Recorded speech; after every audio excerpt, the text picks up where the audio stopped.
There's a reason Jesus allowed the wine to run out. It wasn't because he forgot. It wasn't because he didn't care. It was because the best was saved for last. You've waited, you've prayed, you've watched others get blessed while you're still stuck in the middle of your story. But what's coming for you will make the wait make sense. Jesus said in Luke 5:39, "No one after drinking old wine wants the new, for they say the old is better."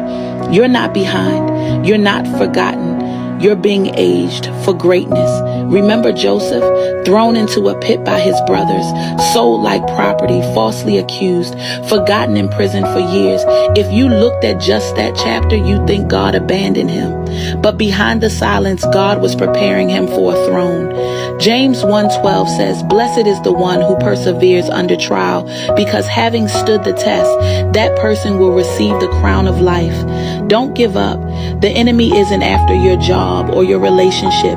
He's after your faith. He wants you to break right before the breakthrough. In Moses, God told him to speak to the rock, but Moses struck it twice out of frustration. He got impatient and it cost him the promised land. Not because he didn't love God, but because sometimes our pain gets louder than our obedience. Let that be a warning, not a prophecy. Isaiah 40:31 says, "But those who wait on the Lord shall renew their strength. They shall mount up with wings like eagles." Not those who wait on a pastor, not a spouse, not a boss, but the Lord. Waiting when God is silent is one of the hardest things we'll ever do. Ask Hannah. She wept for years while others mocked her. But in 1 Samuel 1, she kept praying, and God gave her Samuel, a prophet who would change history. Ask Noah. He built an ark with no rain in sight.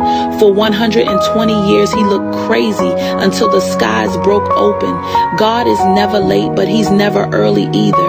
He shows up when it matters most. So even if it feels like nothing is moving, hold on. His grace is still enough, even when it hurts, even when the doors keep closing, even when you're tired of pretending to be strong, even when you're the last one still believing. Because Proverbs 24:16 says, "Though the righteous fall 7 times, they rise again."